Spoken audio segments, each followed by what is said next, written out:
Welcome back to another episode of Chats with Clark. I'm the host, Joe Clark, and here at Chats with Clark, we get straight to the point. And the point today is my dear friend, Hayden Speeth. Hayden, how are you? Good, how are you, Joe? Good. Thanks for coming on. I'm excited to hear from you. Hey, man, thanks for having me. It's an honor and a pleasure. Absolutely. It's a fall day here in Cleveland, which means that I have my boots on. But usually for someone that's a shoe head or a sneaker head, boots wouldn't be the main cup of tea. And so, Hayden, let's hear about it. You have a very successful shoe business. Yeah, so essentially what I do is I plug stores locally. I sell to clients online. I have an Instagram page. It's 440.Kicks. Give it a follow. Give it a like. I post inventory every week, touch a lot of pairs, and just I'm trying to bring the hype to Cleveland. I feel like Cleveland is a smaller hype kind of town, and within these past few years, like shoes are really becoming a big thing. I mean, it's always been a part of the culture in a way, but like now a lot of other kids are getting into it, and I just want to be on that forefront of the scene for the city. That's awesome. Yeah. So I feel like in high school, a lot of kids kind of dabble with shoes, right? And they like have this idea that they're going to, flip shoes or be like a sneakerhead and Right. have all these cool pairs of shoes and then eventually move them around and make a business out of it. But then it falls short, right? It's like very quick, like a year kind of fad sort of thing. How did you manage to take that surface level kind of idea and turn it into what it is now? Yeah, so that's a really good observation. I do know a lot of kids that like will tell me to this day, hey, I used to be in shoes, but like I'm not really anymore. Like I'm looking for a new pair. But really for me, it was a different motivation and drive. Like when I was starting to resell my shoes, my whole story was I was bullied in middle school for not having cool shoes. My parents couldn't afford shoes, like the Jordans, the KDs, the LeBrons. Like those were the hottest things at the time. And I was in CYO basketball. So I was running around in some Fila Johns, like just feeling kind of left out. And I would get, picked on or made fun, to whatever extent it was. I took it personal because whether it was just me being a softie or whatever, it wasn't the thing you want to hear as a kid. Being felt like you're singled out because you don't have a name brand item. So I decided to change the narrative for myself. I went to the library and literally got a book on eBay, like how to sell on eBay. And then once I read through it, got the logistics on, I made an account through my mother's information. So shouts out to Mom. She's always been there, always helping for the team. And then I sold everything around the house from Nerf guns to car parts to ceiling fans. Like, Joe, you name it, I've probably sold it on eBay. Oh my God, that's awesome. And I got my money up and I bought my first pair of Jordans, my Jordan 11 Legend Blues. And I got to wear them a couple times to school. I felt cool. People were giving me compliments. I felt like I had really started to turn my story around. And when I had them on, I fell in love with them. I'm like, wow, like this is cool. Like, not only did I feel like I was a cool kid, but like I felt like I was part of a culture, something bigger. And from there, I decided to sell the shoes, made a couple bucks on them, and I kept it rolling from there. I'd buy myself shoes, wear them to school, bring different flavors, and then bring them home, clean them up, and sell them on eBay, make a couple bucks. That's awesome. And even like that, it starts to make a name for yourself even within the school. Oh, yeah, totally. Because everyone remembers when you're wearing the Filas, and then now it's like, oh man, he's got a new pair of Jordans, a new pair of KDs every so often. You know what I mean? Right. That's awesome. It's like personal word of mouth by just wearing them. Yeah, That's no, cool. totally. It was cool to be like a beacon of just like a hype per se, just in school. And obviously we had a uniform, so it wasn't like I got to wear a different pair every day. But like even when we were like in gym or something, just throw those shoes on, I felt cool. I felt like I'd made it to where I had wanted to be. But then I really just turned it into I scaled it to a business. I mean, I kind of went out of shoes for a little bit. Going into high school, I kind of dabbled with the thrifting. I loved going to find old polos at Goodwills or whatever, and I'd bring them home and I'd clean them up and I'd take really nice pictures and post them on Poshmark and eBay still for a while. And then that kind of ran dry, and I was like, you know what, I want more, and I missed being in the shoes. I felt like I had kind of drifted away for a year or two and lost some of that knowledge, lost some of that drive. But then I really found myself again. I'm like, I need to do this. Like, this is something I'm passionate about. I know a decent amount about, and like, quite frankly, I saw myself as a decent businessman. I was making sales every day on eBay, so I was like, I got to keep doing this.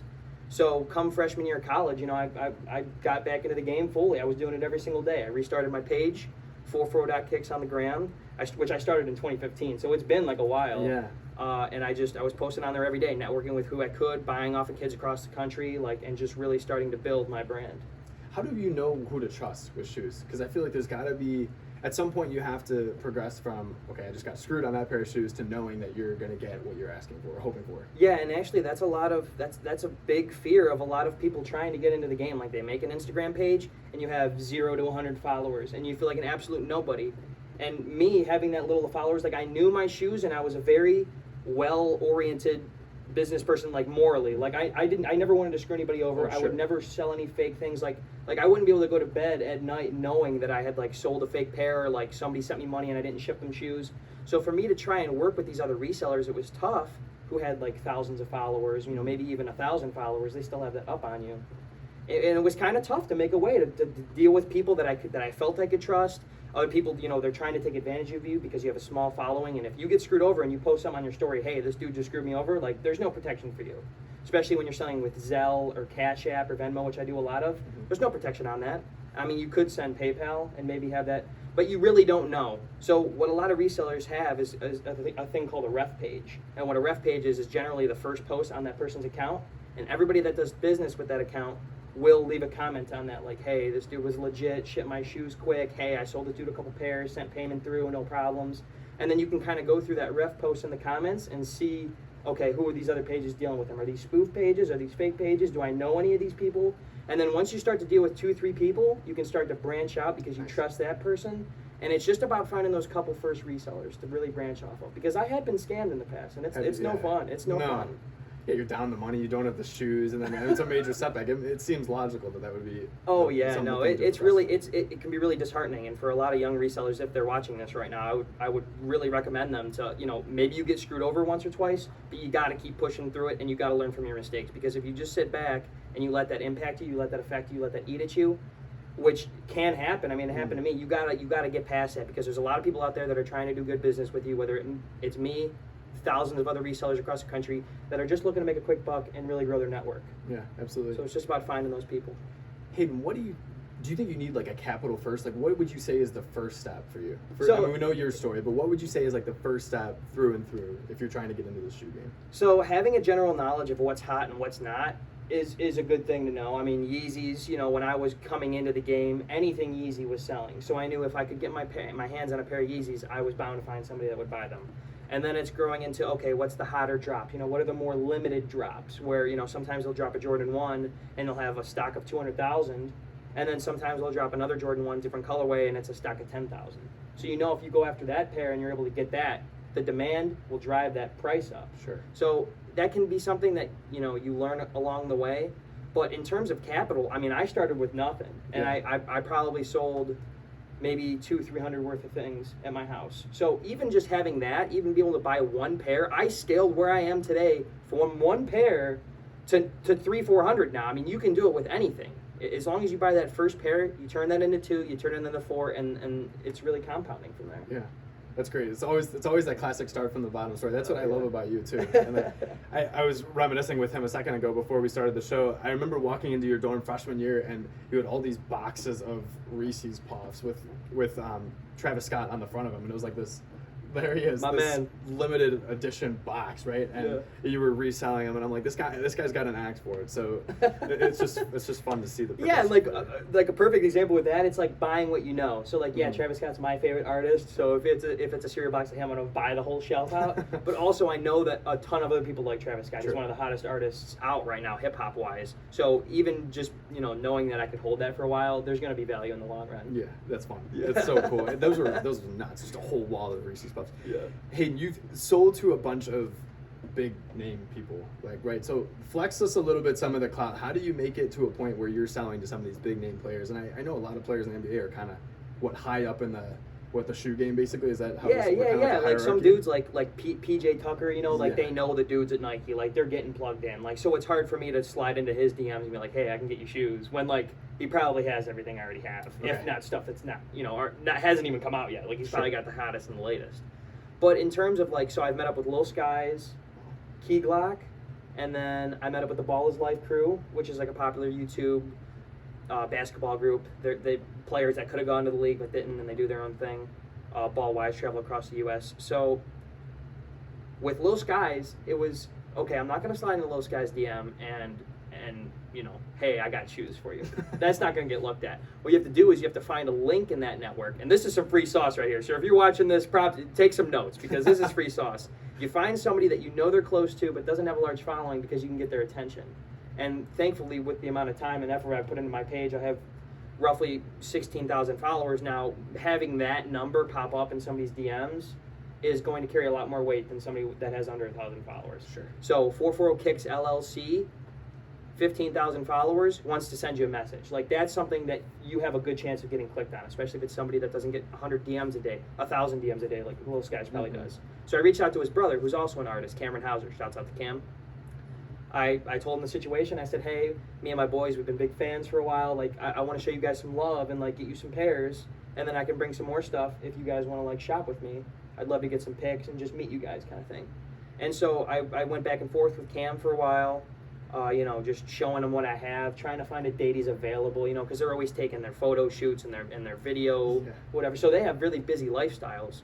And I was finally able to meet up with him one day. He called me. He's like, hey, like me and my brother are in town. If you want to come tonight, tonight's a perfect night. And so I literally, Joe, the next hour, I was calling everybody I knew, like within 20 minutes from me, trying to get every size 9. They were size 9. Every size 9 I could possibly get. Like whether it was a retro, a dunk, a 1. I didn't care. I wanted to bring them the flavors and seem like I had this wall of variety for them, right? So so we drive out there, me, Dom, and my boy Colson. We drive out there, and we meet up with Cam. He's cool, like down to earth. We're having a good conversation. We're just like, I'm showing him some shoes. Skies isn't there yet. And he's like, he's fucking with us. Like, he was with the team. And he's like, hey, my brother's tied up for a minute. Like, we'll have to meet him in a little while. How about we go to the studio? So I'm like, cool. Like, not only did we drive 5 hours to Pennsylvania to meet him, but now we get to go to the studio and like live a little life. So we go to the studio, we're chilling, and then all of us are just sitting in the studio room, and Lil Skies just walks in the room. Like the door opens, I see the tats on the arm before I even see him, and I'm like, oh my gosh. And he comes up and he daps us all up. He's like, oh, so y'all the shoe plugs? And we were like, gosh. Yeah. And like it was just at that point where I just felt like so proud. Like I just had I always have flashbacks to being in middle school and being bullied, and just to sit in that chair and just hear Skies say that and acknowledge me, not even knowing me, but like knowing I'm bringing shoes. That was just like huge for me, because I was this literal nobody that nobody gave a crap about. Nobody saw my vision. Yeah, sure, I had a couple friends, but nobody was supporting that kind of thing. And now I've really turned it to a business that's respectable and people can look at it and they're like, oh, now I want shoes. So long story short, we sell him the shoes, and I'm talking to Skies as we speak now. I'm trying to get him some more pairs, go back out there. So it wasn't even just like a one-time thing. Like, no, like now I can supply you with any shoe you need. Yeah. And that's with anybody. Like if anybody wants to slide in my DMs, I have personal clientele that I take care of weekly. And I can find you anything you need. And that's so cool too. That's something about you. Like, if once you get your foot in that door, you're not going to blow that. There's a special talent to be able to make that first impression and to be able to continue it then all the more. Especially with someone like that, because their time, like you mentioned, is very limited. Right. So for you to go in there and to deliver, that is such a testimony to you and the brand and yourself that you've built up too. Yeah, no, totally. I knew I had to take advantage of the opportunity. I didn't care if he gave me a 20 minutes notice, an hour's notice. Like whenever he told me to come out there, I was going to make everything in my power to make sure I was going out there, because that was just such an important thing. That is, yeah. As you said, 5 hours to Pennsylvania. Like, thank God he gave you enough time to get there. I know. I'm like, you got to give me a little bit of a heads up, because like I am a full 5 hours away. So I mean, we got there pretty late, and we ended up driving back the same night. Didn't get back till 4 a.m. or so. But that's so awesome. You guys have to be elated on that drive back. That drive back, you're just bumping the sky. It was crazy. We were doing it the whole way out. Just manifesting, playing the music, and then on like right after we all met him, like we were in the car and we just went nuts. Like just oh my God, what I mean? Like literally just let everything out, because we didn't believe what had just happened. Sure. Yeah, it's like you're living on a fairy tale. Right. I think that's a dream coming true. Right. And I posted a picture with them. My phone's blowing up. I was like, holy, like this is awesome. Like this is everything I had ever hoped and dreamed of. Do you ever aspire to take it to that level? Like, do you want it to get that big? Oh yeah, no, totally. I'd love to scale it to a worldwide kind of thing. I want to have, I mean, this is long term. It's going to take me a while to get there, but I'd love to have, a store in Dallas or a store in Houston, and I got a store on the west side. Like, I just want to have and whether it's 440.Kicks or not, I know the business, and I'm going to take these next few years while the market is still kind of young, even though there are a lot of people opening stores. There's probably been 4 or 5 stores that have opened in Ohio this year alone. Wow. So people are really hopping on the wave, and they're getting into those establishments. So I really want to take these next couple of years to focus on this business, because I know maybe 10, 20 years from now, there might be a shoe store on every block. Sure. And then then there's competition out the wise. People are diluting the market with their prices. You never know where that could go. Yeah. Why do you think it's so hot right now in particular? Well, honestly, a lot of people, this is coming from what people have said to me, they see me doing what I'm doing, and they're inspired to do their own thing, which is awesome, but everybody wants to be on the shoe wave now. So, like, kids that I'll meet at some events will come up to me and like, yo, 440.Kicks, like, some kids will ask for pictures or something, but, like, some kids will, like, go heart to heart, and they'll be like, I've been watching what you've been doing forever, like, you've totally inspired me to be a reseller, and I'm trying to bring my game up just like you. So a lot of people are seeing other people have success with it, and they want to hop on it. Just with any other market, if somebody's making a ton of money in their stocks and they're posting every day, even though they're like an expert, of course you're going to have other guppies come in and try to, learn the game and build up to that. So that's exactly what it is. Yeah. And so, Hayden, you've always been a charitable guy too, and recently you were on the news just for starting basically a fundraiser, right, before the school year started, because the school year just kicked off maybe a month and a half ago. So what was that about? You were giving shoes to people that needed them, right? Yeah, Something so like that? essentially, while I was still at John Carroll, which I am currently on a leave of absence now as I'm pursuing this full time, I was in the entrepreneurship minor, and one of my professors, Phil Wank, had talked about how he had done a ton of social work, given over $1 million to charities, like working with local governments, people like DeWine, like he knows government officials, and he's done a lot of work with these local areas. So I went up to him after class one day, and I'm like, hey, like, this is what I'm looking to do. Like, I kind of gave him a little insight of my story. Like, again, I wanted to do this because I know the feeling of not having brand name items and feeling like you're on the outside. So I wanted my attempt just to have a ripple effect of bridging that gap between kids not being able to afford it and having cool Nike shoes or whatever. So I talked with him, and he's like, hey, I think Rainbow Center for Women and Children would be a great place for you to start. I'm cool with all the board there. I do a lot of active work with them. Let's bring you into a Zoom meeting or a phone call, and we can start talking about, the inner linings of this. And this was probably, 8 months ago. So we had talked for about a month or two. I went down to their location. We sat down in their conference room, kind of ran through, what I was looking to get at it. Like, I was very specific. I wanted to see the kids. I wanted to hand the kids the shoes personally, and I wanted to have a moment to talk with them. And not only just, here's 100 pairs that I want to donate, give them to the kids. Like, no, I want to have a face-to-face with this. I'd love to see the families. I want to take some pictures. And I want to just maybe even be a facet of some sort of inspiration for them. Hey, look at me. Look at how young I am. And look what I'm able to do. Like, do your own thing and take, your creativity to wherever, and you can do whatever you want. So that was what was going on in my mind. So, yeah, the event was amazing. Long story short, a couple months later, we just ran it about a month or two ago. After many months of planning and all that, gave away, I think it was 86 pairs total to kids in need. Yeah, everyone from moms and dads to kids and toddlers, which was the majority of it. But, we would take care of the whole family. So these families that were regulars at the university hospitals come in the university hospital, hey, we're holding a shoe drive end of the month, before school. If you guys want something, let us know your kids' sizes, and we'll put you on the list. And then after a month or two of doing that, they got about 86 people, probably, 20 families or so. Yeah. So it was awesome. You got to meet a lot of powerful people right there. Yeah. What was the most touching story from that day for you? So it was actually cool. The excerpt that they had gotten on the news was of this girl who was super cool. Like, she was super outgoing. I think she was like 11 years old. She said she wanted to go to Harvard, like this bright child. And just so happened that the shoes that I had gotten her had green and blue in them. She was like, oh my gosh, like green's my favorite, my grandma's favorite color. So I was like, wow, like, what are the odds that, like, the shoe that I'm giving away to this girl happens to be her favorite color, which now also reminds her of her grandmother. Like, that's totally awesome to me.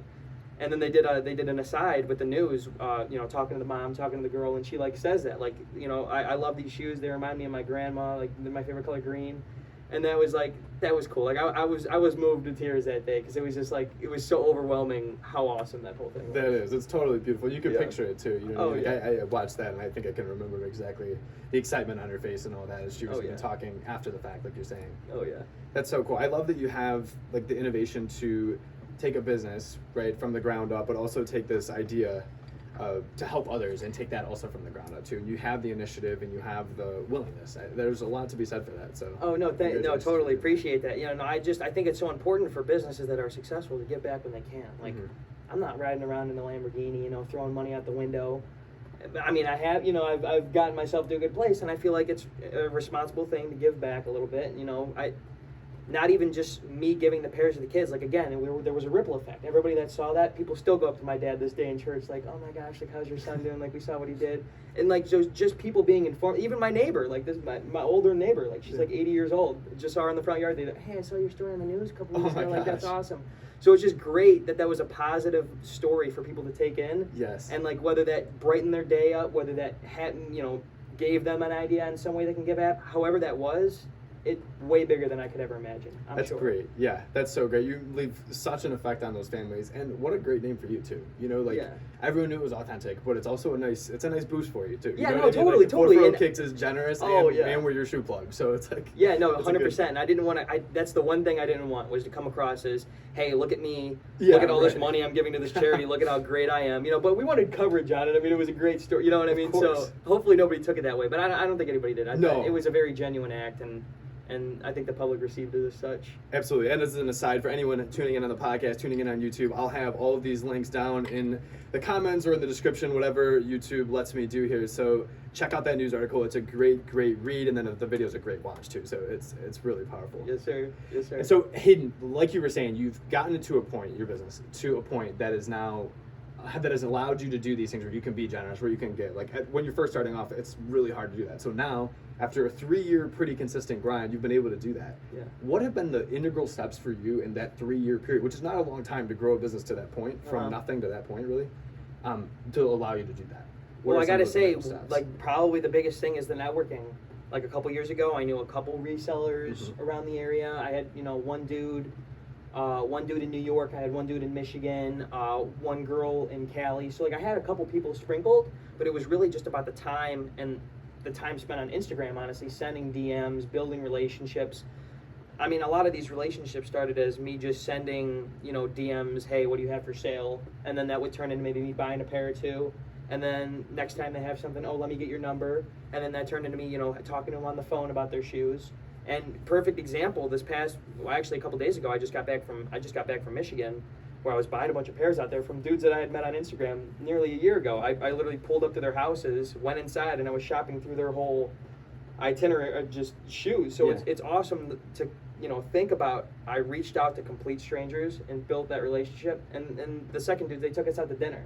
So it was like we pull up to their house, we're chilling, we're just laughing, having a good time, do some business, and then they take us out to dinner, and it's like, okay, I'll see you next time. Like, so it's not even just the business aspect. It's like building those relationships and having friendships. And when you find those kind of links and you realize that it's not all about the money, it's about building those relationships, it's going to propel your business and allow you to grow way quicker than you would expect. Is Instagram your most powerful tool, would you say? 100%. Yeah. Yeah, I've never really tapped into the Twitter. I know that there's a lot of selling that does go on Twitter. Never made an account. Snapchat, I'm very active on Snapchat, so that's cool too. But I know Facebook is a huge, there's a lot of OGs and a lot of old heads that use Facebook, they have their meeting groups or whatever. And that's something I haven't really tapped into, just because I poured my life into my Instagram. Sure. I've spent countless hours. My screen time is through the roof just by me being on Instagram all week. So I guess it's just me, whether thinking I don't have enough time or whether just not allocating that time to other platforms. Yeah. I mean, once we know the changing in the guard is going to happen, when those guys get off of Facebook, it's going to be Instagram, right? I mean, we all know Facebook is for parents and strictly parents only at this point anyway. 100%. And then it's just kids our age are just posting updates. So for you to start a business on there when you have such a successful Instagram page, of course, it doesn't seem to be, worth the while. Right, and I feel like everybody uses Instagram or has an Instagram page. Some people, like me, I don't have Twitter. Or, some people might not have Facebook, but I feel like everybody has an Instagram and or a Snapchat. So I feel like those are two pretty common platforms. And they've really renovated the shop feature, I think, on Instagram within recent, it's constantly, anytime you go and update in the App Store, and it's always updates to the shop feature, updates to the shop feature. I'm like, what are they doing? Yeah, I know. No, they're very business friendly, and I give Instagram props for that, and that's why they're going to be the hottest platform to come, because they're allowing businesses to come in, set up marketplaces, and then instantaneously market themselves through marketing packages or whatever, and promoted posts, and they can really, everything they need to build their business can be found on Instagram. So it's cool. I'm always amazed when someone can be so knowledgeable in everything, right? You're very knowledgeable in the business aspect of it, but also, of course, the shoes, you have to be. Right. What else do you work on aside from your knowledge in the shoe game, so keeping up on that, and aside from the business, to make yourself successful? Well, I mean, really, it's just, I want to say it's being open to opportunities and just really going with the flow. So perfect example with the Ball is Life crew, that was held at a Cleveland high school. They were coming in from out of town, and the organizer, it's called the P League, it's a local basketball league for men's, he reached out to me and said, hey, I'd love to meet up with you and talk with you about this exciting opportunity. I'm having Ball is Life come in. There's going to be a lot of YouTube celebrities there, and we're going to have a basketball game. So I'm like, okay, cool. Just thinking maybe I pull up and take some pictures with them, or maybe I bring a shoe or two, try to see if they're interested. So I meet up with him, and it turns into him offering me a couple table spots, at the venue before people will walk in. So I was like, yeah, 100%. Let's do it. I don't care if I, don't make a lot of sales. I want to go out and I want to present my business like this. So I go out, set a bunch of tables up, we're talking to a bunch of people, and it was honestly a really bad day. I only probably sold 2 or 3 pairs of shoes. Okay. So was it worth the time? No. But I feel like it propelled my business forward because I put myself out there. People saw who I am. We talked with people. We were handing business cards out. And even though I didn't end up with all this money in my pocket, I feel like it was still a good way to just put myself out there. Nice. So not even just from the business knowledge and from the networking, but being willing to put yourself out there to catch an opportunity, to be in the right place at the right time, to have that mindset, okay, I don't care what, like, I'm ready for this. And when you put yourself in that, you're just going to see things come your way, and you're going to be surprised. Yeah, that's cool. You're right, because it's not always the financial aspect that's the most important, you know. And there's a great awareness from you for that, of course.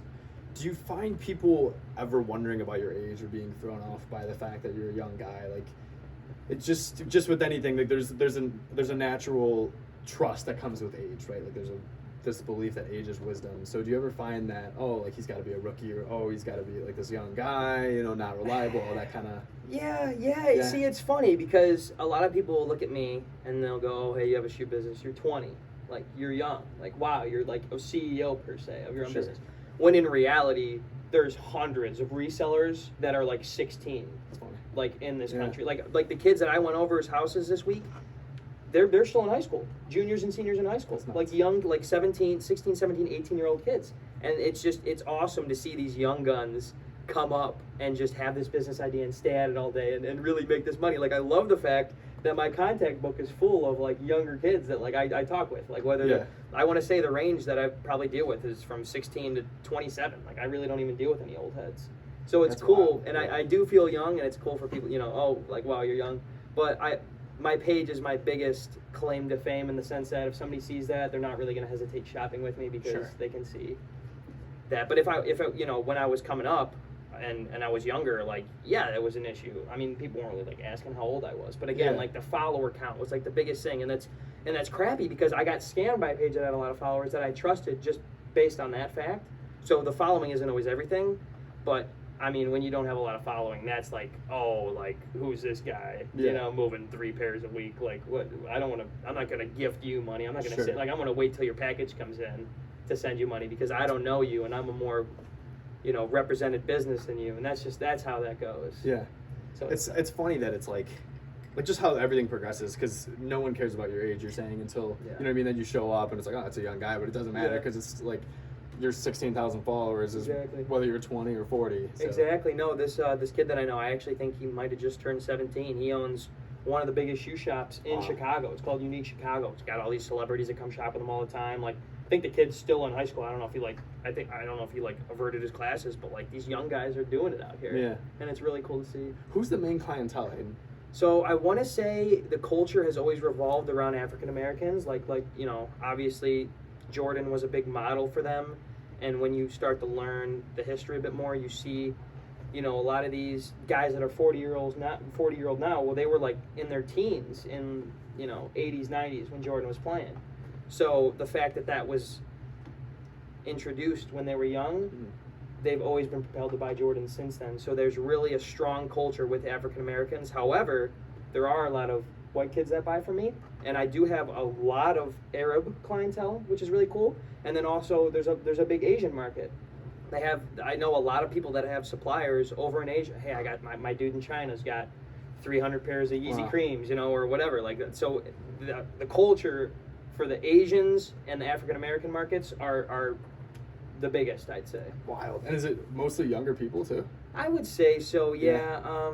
I mean, I do have some customers that are like older, you know, like in their 40s. And honestly, when I post them on Instagram, I mean, some people might buy things that I don't even know who they are because they'll have a random page with a, you know, profile pic or whatever. But I'd say most of the people I deal with are between, you know, 18 and 30 years old. Yeah. That makes sense. I feel like that's what most people that age are wearing tennis shoes. You know what I mean? Like, I don't think you see a lot of... And it's cool to see with the different styles, too. So, like, perfect example, like these 350s here. Yeah. This is a shoe that you'd see a young white kid wearing. Sure. Because he thinks Yeezys are the coolest things. Jordans don't mean much to him, and like, that's what's hot. So that's like a hype beast. But then you look at something like this, and yes, this is a new colorway, but this is a Jordan 1 classic silhouette. You're more likely to sell this to, I even want to say Asians too, or an African American client, because that means so much more to them. Like, that's not necessarily all the hype and the Yeezy, you know, let's hop on the wave. but that means something to them. Like, wow, I'm wearing like the freshest ones. Like, yeah, people that know shoes were excited when this whole new thing dropped. Oh, all yeah. the colors. I remember like my uncle was telling me about it. I'm like, dude, what? Like, I'm not gonna wear boots, like I said, but right, no, for sure. So it really depends on the items too. yeah, and that's why I like to have a diverse, product range. I you got to have the size 5 to 12 spread, and then you got to have a couple 13s, 14s. You have the big footers asking, and then you got to have the Yeezys for the hype kids or for the people that they're actually extremely comfy. So like, I sold a pair of Yeezys to a grandmother one time, like just because they were comfy. So you got to have the comfy and the hype stuff, and then you have the classic stuff, the Jordans, the retros, that kind of thing. So just having that mix allows you to cater to a wide variety, and honestly, that's one of my favorite things about the sneaker game. Anybody can be into sneakers. Mm-hmm. And I feel like sneakers is just a common theme that brings a lot of people together. Yeah, I agree with that. I was just going to say, it's fun because everyone wears shoes, and like everyone can appreciate looking at cool shoes. Like all these shoes that you have behind me are sick. Yeah. You know what I mean? Whether or not I'd wear them, it's like, that's awesome. It's awesome. They're all awesome. Right. Which is a fun part about it too. It's kind of like a piece of artwork in a way. Oh, totally. No, that's why like some pairs of shoes like I have in my personal collection, I don't think I'll ever wear it because I look at it too much as a piece of art than like, a pair of shoes. And some people feel differently about it, but like the Off-White, like, so these are Off-White Dunks. So this is a collaboration with Virgil Abloh, the lead director of Off-White, and then Nike. They do collabs. And these shoes are like circa $500. So like if I were to have a pair of these, like I really liked, am I gonna wear them? Maybe I'll wait a while. Yeah. Maybe I won't. I'll just hold on to them as an investment and flip it. But it just really depends on what the shoe is, I guess. That's fun. Yeah. I have a couple final thoughts for you, and to take it a little more on like a personal note, less from 440.Kicks, but just in general, or with the business, do you have any regrets so far that you kind of think about or that you've learned the most from, or anything like that? That's a very interesting question. I like to say that I live my life with minimal regrets as I follow my passion every day. I go not only where the money chases me, but the networking chases me. I guess just my only regret though is not starting sooner. I wish that I had the drive from 7th grade to now. And if I had stuck with that grind, I might not have even gone to college at that point. I would have maybe even already have a store by now. I don't know. But the younger I would have started, the more time I would have had to build up and really grow that. And that's the only thing I regret. Although sometimes I look at myself and it's like, wow, like I'm doing all this business, like I'm running around, like I got to take a second and enjoy my life sometimes, because I still am 20 years old, and like before I know it, like I'm going to be looking back, like I don't want to regret not having this time to do fun things. Sure. But at the same time, like growing and getting to where I want to do, like where I want to be is a very important thing for me. So it's kind of like trying to balance, okay, have a little personal life, but then also like go balls deep in the work and get where you need to go. Yeah, and it takes some confidence to drop out of school like that. Oh, it was a mind-boggling decision. Like even talking with my boys, like running to buy them, and then I'm talking to my family and stuff. Like some people have the opinion, oh, you're already halfway there. Like finish it. It's only 2 years. Right. And like you're right. Like I just did 2 years. I could do 2 more years. But then it's like, man, but like I'm gonna go back to school and I'm gonna fall off my path of grinding every day because I come in like hot after summer. Like I'm running around every day making sales. Like I'm like shit. Like I'm on a bobsled right now going down. And then it's like school is like I'm hitting a rock and I gotta like pause it for a second. Like yeah, sure I can make plays during the day, but it's like I can't be doing sun up to sundown what I want to do. Mm-hmm. So for the first 2 years and freshman year, I came in with 3 shoes. That wasn't even really a question. And then sophomore year too, it wasn't like I had it big. I was like, okay, like I can manage the school, especially with it being online. I'm like, I can manage the school and the plays. But then really just coming down to the last semester, I'm like, shit, like I'm going to have to sit in the classroom for multiple hours a day. Maybe I can get my classes on Tuesday, Thursday, sure, but that's still 2 full days I'm going to be out of it. I'm going to have tests, essays to worry about. Why am I pursuing a degree that I'm not fully passionate about and really see myself utilizing when I know that I could spend this time putting into my passion and honestly what's making a living for myself right now. Like I cover all of my expenses by myself. Absolutely. I'm able to go shop and buy new things because I have the money to, and it's like going to school would slow that down, not stop it necessarily, and I'm sure I could manage both, but it's just about following my passion. And that's, to whoever's viewing this right now, that'd be my biggest piece of advice, is to follow your passion. I was talking to Doan Winkle about kids dropping out, and he's an entrepreneurship guy here at JCU. I was talking with him about it, and he's like, I've had kids drop out and open flower boutiques or, open secondhand clothing stores. He's like, a lot of people go and find their path away from school. And I think that's such an important message, to just follow your passion and do whatever the fuck you want, because you're only young for so long and you might be gone tomorrow. I don't want to die tomorrow and say, wow, like, I was just in school these past few, like, I should have just been running around, like, traveling the country, meeting people. So I really feel like you got to live that this might be my last day and kind of have that mentality to really push yourself to where you can get. Absolutely. It's great. I think you put it beautifully, Hayden. I think it's a very great recognition that you have of yourself, too, to be able to say, like, hey, like, I got to strike while the iron's hot because I see my business doing well. I see myself making money. I'm covering all my bases here. Yeah. And then to be able to say, to take the leap of faith. I mean, because it takes a lot.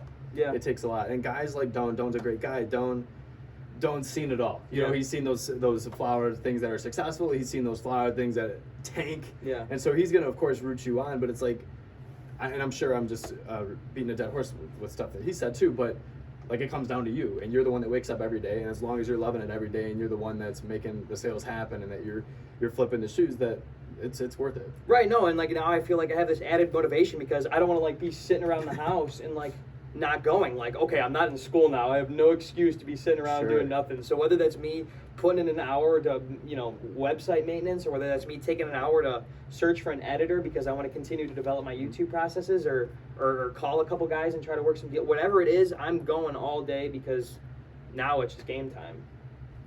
So the end vision, Hayden, where do you see yourself? You see yourself doing this forever? You see yourself... That's a great question, Joe. Honestly, a lot of where I am today has come through sporadic things, and like I said, just opportunities opening up. Yeah. Like, so it's hard for me to see myself in 5-10 years from now when, you know, I could have somebody go, hey, I want to open a shoe store with you tomorrow. Here's $1 million. I don't want to return. I just want to, like, you know, something crazy could just happen and totally change the course of my life. Like, I have no idea.